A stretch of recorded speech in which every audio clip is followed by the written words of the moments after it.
ماوەی 9 ساڵە پشکنین و تۆمارکردنی کەمەندامان لە هەرێمی کوردستان ڕاگیراوە بڕیارە لە داهاتوێکی نزیکیشدا لیژنەکان بۆ پشکنینی کەمەندامان لە شارەکان دەست بەکار بکەنەوە کە ژمارەیەکی زۆر لە کەمەندامان چاوەڕێی ئەوەن کە پشکنینیان بکرێت. گفتوگۆی زیاتری ئەم بابەتە لەگەڵ زۆر بەڕێز ئاریان ئەحمەد وتەبێژی وەزارەتی کاروباری کۆمەڵایەتی دەکەین. کاگاریان سڵاوت لێ بێم، کاتت باش بێ. وا بڕیارە پشکنین بۆ ژمارەیەک لە کەسانی خاوەن پێداویستی تایبەت بکرێ. ئەو پشکنینە کام کەسانە یاخود کام خاوەن پێداویستیە تایبەتانە دەگرێتەوە؟ بەیانیتان باش سڵاو لە بینەرانی کورسان لە هەرجێکن. دیارە ئەمە من لە سەرەتای شارەت بۆ بم کە لە کۆتایی 2012 و بیدایەتی 2013 تا ئێستا هیچ ناوێکی نوێ تۆمار نەکراوە وەکو خاوەن پێداویستی تایبەت بە هۆکاری یەکەم لە دوای 2014 و هاتنی قەیرانی دارایی و شەڕی داعش و پاشان پەتای کۆرۆنا.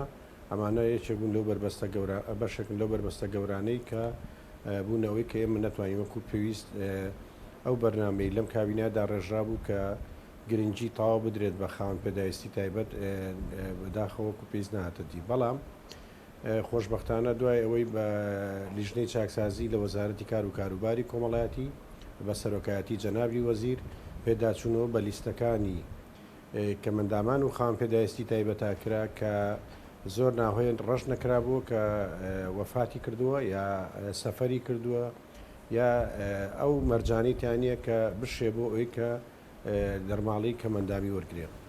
ئێستا دوای ئەوەی ئەو چاکسازیەکرا نزیکەی 14,000 ناو پاکراوەتەوە ئامادە کراوە. لە مقابلیەوە ئێمە ئێستا وەکو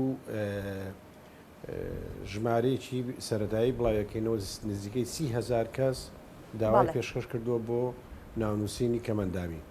ئێمە لەو 30,000 کەسە تاوان ئێمە وەکوتم 14,000 کەس هەنیان جیان نابێتەوە لەبەرەوە وا ڕێکەوتین لە مۆجبەیە ئەو خاوەن پێداویستیانەی بیرکۆڵ، شەلەل دەماغ و ئۆتیزم لەگەڵ شیزۆفرینیا و یەک دوو جۆریکەیە کە لەم وەجبەیە جیانە بێتەوە. ناونووسین نییە. ئێستا ئەمەی ڕوونکردنێک لە سەرۆژمەند لیست و ناونووسین نییە. ئەم کەسانە خۆیان پێشتر سەردانی بە ڕوبەرایەتی گشتەکانیان کردو و ناویانەیە. بەڵێ بفەرمە. باشە کاک ئاریان، دیارە جگەل باس دەوە کرد کە پێویستە کۆمەڵێک مەرج هەبێت جگە لەوانەی کە بیرکۆڵن کە شیزۆفرینیان هەیە، ڕەنگە هەندێک کەسی دیکە بە هۆکارێکی دیکە بەهۆی نەمانی ئەندامێکی جەستەی کەسانی خاوەن پێداویستی تایبەت بن. مەرجەکان بۆ وەرگرتنی با بڵین ئەو کەسانی کەشیاون بۆ ئەوەی موچەی خاوەن پێداویستی تایبەت وەربگرن جگە لەو ژمارەی کە باست کرد چی دیکە دەگرێتەوە؟ وەکو پێم وتی ئەو مناڵانی شەکرەی ژمارە یەکیانەیە، ینی مناڵ و تووشی شەکرە بوون و دەرەجەیەکە ئەوانەشی تایە. لەبەرەوە هەنێکیان چونکە ئێمە ژمارەکە بێمانوێ بگونجێنین لەگەڵ ئەو 14,000 ناوەی کە هەیە. ینی ڕەنگە بەرزونزمی تێ بکەوێت، ڕەنگە زیاب کە ڕەنگە فئەیەکی کە ڕەنگە کەم بکرێتەوە زیاب بکرێت. ئێستا حالێن لە مناقەشەی ئەوان ئەوانە بە پێی ژمارەکە بێجێ بکەینەوە. وەکو پێم وتی ئێمە ئەو ناوانە کە ئەیخێنە بری ئەو ناوانەی تر، یعنی ئەوە نییە بڵێ ئێمە ئەم 14 ئەکەوین بە 15، ینی ئیمکانێتەکە جارێ ئێستا ئەوە لە بەردەسایە. ئەوەی کە شمولی ناکە لە ئێستا ئەوانەی کە جستیان لە دەستداوە یان نابینان یان نابیستن ئەمانە جارێ شمولیان ناکە. باشە کاگاریان، کەی بەوردی کار لەسەر جیاکردنەوە یاخود پشکنین بۆ ئەو کەسانە دەکرێت کە پێشتر ناویان تۆمار کراوە و ئێستا پشکنینی بۆ دەکرێت؟ کەی دەست بە پشکنینەکە دەکرێت؟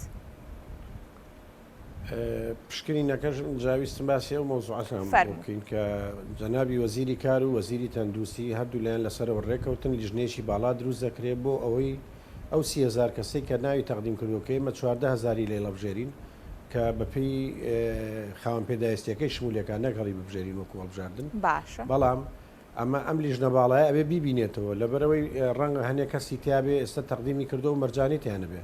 لەبەرەوە ئەم جارە وەکو ئاخر فلتەرین ئەو لیژنە باڵایە ئێستا حالیان لە دوێنێەوە خەریکە دەست بەکارە بێ دەسە بە ئیشوکارەکانەکەن و خۆیان تەلەفۆن بۆ ئەو کەسانەکەن کە شمولیانەکە و ئەمە لێرە ڕای بگەێنم هیچ لیستێکی ناومان ڕانەگەیان و ئێمە دوای ئەوەی کام پشکنی نەتەواو بێ لیستێک دروست دەکرێت ئەم لیستە بەرزەکرێتەوە بۆ ئەنجومەنی وەزیران و دوای موافقەتەوە وچەکانیان بۆ سرف. باشە ئەو لیژنە باڵایی کە کار لەسەر کەسانی خاوەن پێداویستی تایبەت دەکات و ڕێژی کەمەندامیان بۆ دیاری دەکات لەوەی کە کێ سوودمەند دەبێت لەم بڕیارە لەسەر چ بنەمایەک پێک دەهێنرێن.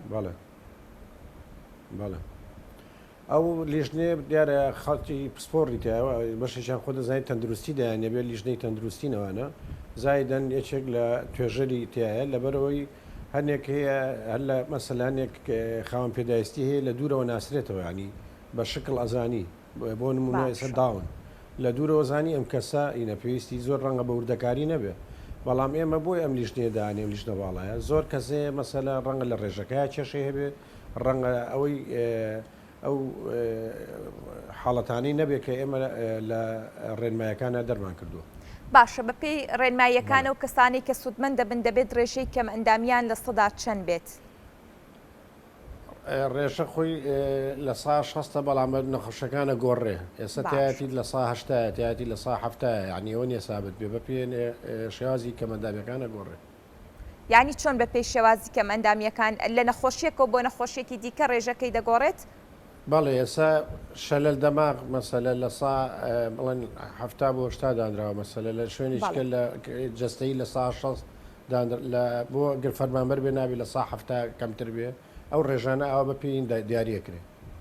باشە کاگاریان هەڵبەتە لە ماوەی ڕابردوودا جارێکی دیکە ینی ئەو نیەتە هەبوو کە پاکسازی لە موچەی کەسانی خاوەن پێداویستی تایبەت بکرێت جگە لەوەی کە ئەو کەسانی کە لە ژیاندا نەماون موچەکانیان ببڕدرێ و هاوکات ئەو کەسانش یاخودە و خاوەن پێداویستی تایبەتانی کە ڕێژەکەیان کەمە ئەوانش موچەیان ببڕدرێت و بیەن بە کەسێک کە ڕێژەی خاوەن پێداویستەکەی زیاترە ئەمەش ناڕزایەتی بەشێک لە کەسانی خاوەن پێداویستی تایبەتی لێکەوتەوە کە باسییان لەوە کرد پێویستیان بەو موچە هەیە ئەم هەنگاوە بە کوێ گەیشتووە؟ دەکرێت بڵین لە چوارچێوی ئەم چاپسازیەدا لە ڕابردووە خۆی لە ڕابردووە هەمووی ڕاگیرە ئەگەر بیرتان بێ تەنانەت لە کاتی دەست بەکاربوونی جەنابی وەزیر و ڕاگەیاندنی کابینەی نوێ ئێمە کۆمەڵی خەڵک هەبوو مەسەلە ئەو مەرجانەی تیا بوو بەڵام بە قەدری ئەزانی ئەوە بوو سەر لە نوێ لیستێک دروستکرای و نزیکەی 110,000 کەس بوو هەر لە بیدایەتی کابینەکەەوە ئەم کەسانە درانەوە بە لیژنە و زۆربیان بیلفعل ئەوە کەسانە بوون کە شایستن و بێ موچەکانیان بۆ بڕێتەوە و ئەوە بوو بە هەوڵی جەنابی وەزیر و بە هەمانجی لەگەڵ ئەنجومەنی وەزیران توانرا ئەو 110,000 کەسەش سەر لە نوێ موچیان بۆ ببڕێتەوە. بەڵێ زۆر سپاس بۆ ڕوونکردنەوەکان سپاس بۆ بەڕێز ئاریان ئەحمەد و تەبێژی وەزارەتی کاروباری کۆمەڵایەتی سپاس بۆەوەی کە لەگەڵمان بوویت لەسەر دیاریکردنی با بڵێن جارێکی دیکە پێداچوونەوە بە موچەی کەسانی خاوەن پێداویستی تایبەت و سوودمەندبوونی بەشێکی دیکە لە موچەی خاوەن پێداویستی تایبەت ڕوونکردنەوە زیانێ سپاس بۆ ئامادەبوون